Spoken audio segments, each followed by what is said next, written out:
প্রথম এবং মূল ন্যায় বিচারের দাবিতে সহমত জানিয়ে মহামান্য সুপ্রিম কোর্ট আগামী 22 তারিখে সিবিআই ও রাজ্য সরকারকে প্রাথমিক রিপোর্ট জমা করতে বলেছেন। আমাদের সবার নজর সেই দিকেই থাকবে। দ্বিতীয়ত, নিরাপত্তার দাবিতে সুপ্রিম কোর্ট যে নির্দেশিকা জারি করেছেন তার মধ্যে এনটিএফ গঠন ও আরজিকর হাসপাতালে কেন্দ্রীয় বাহিনী মোতায়েনের নির্দেশকে আমরা স্বাগত জানিয়েও বলি, এর মাধ্যমে সুরক্ষা ও নিরাপত্তার বৃহত্তর দিকগুলোর সমাধান হয় না।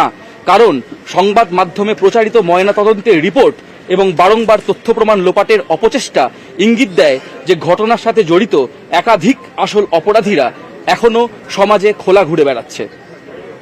ফলত যতদিন না তাদের আইনি প্রক্রিয়ার আওতায় এনে দোষী সাব্যস্ত করা হচ্ছে ততদিন আমরা আসলেই সুরক্ষিত নই। অতএব আমাদের ন্যায় বিচারের দাবিতে এই আন্দোলন চলবে।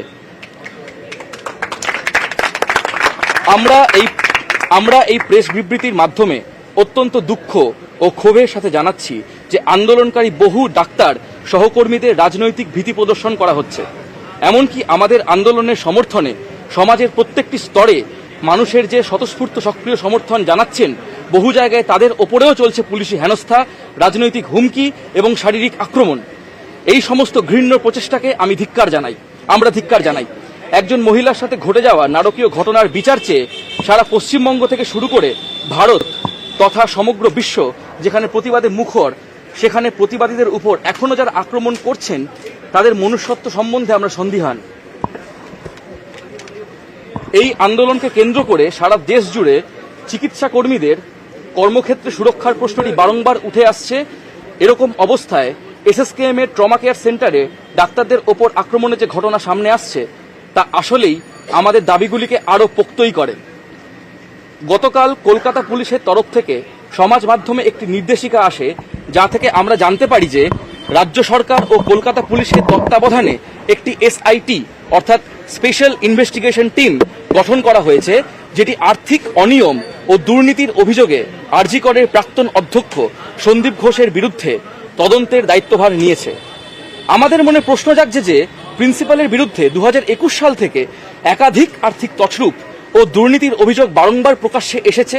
হঠাৎ সিবিআই তদন্ত চলাকালীন রাজ্য সরকার কেন নতুন করে এসআইটি গঠনে ব্যতিব্যস্ত হলো? আমরা ওয়েস্ট বেঙ্গল জুনিয়র ডক্টরস ফ্রন্টের তরফ থেকে স্পষ্টভাবে জানাতে চাই যে যেই পুলিশ প্রশাসন হাইকোর্ট ও সুপ্রিম কোর্ট দ্বারা ভর্ৎসিত ও প্রাথমিক তদন্তের কাজ চালাতে সম্পূর্ণরূপে ব্যর্থ, এই বহু বছর ধরে ঘটে চলা দুর্নীতি তদন্ত আদতে বিচারের নামে প্রহসন। এটি আসলে দোষীর শাস্তির জন্য চলা সিবিআই তদন্ত প্রক্রিয়াকে ব্যাহত করবে বলেই আমরা মনে করি। গতকাল প্রেস রিলিজে আজ স্বাস্থ্য ভবন অভিযানের ডাক দেওয়ার পর আমরা জানতে পারি ওই একই সময়ে একটি রাজনৈতিক দলও স্বাস্থ্য ভবন অভিযানের ডাক দিয়েছে। আমরা প্রথম থেকেই বলে এসেছি আমাদের আন্দোলন কোনোভাবেই কোনো রাজনৈতিক দলের দ্বারা নিয়ন্ত্রিত নয়। তাই আন্দোলনের নৈতিক অবস্থানের সাথে সাযুজ্য রেখে উল্লিখিত রাজনৈতিক দলটি সহ সমস্ত রাজনৈতিক দলের সাথে স্পষ্ট দূরত্ব বজায় রাখতে আমরা আজকের স্বাস্থ্য ভবন অভিযান তড়িঘড়ি স্থগিত করি। আমাদের আজকের এই জিবি মিটিংয়ের পরে আমরা জানাতে চাই যে আগামীকাল অর্থাৎ 21শে আগস্ট সকাল 11টায় আমরা পূর্ব পরিকল্পিত দাবিগুলি নিয়েই সিজিও কমপ্লেক্স সংলগ্ন এলাকা থেকে স্বাস্থ্য ভবনের উদ্দেশ্যে অভিযানের ডাক দিলাম।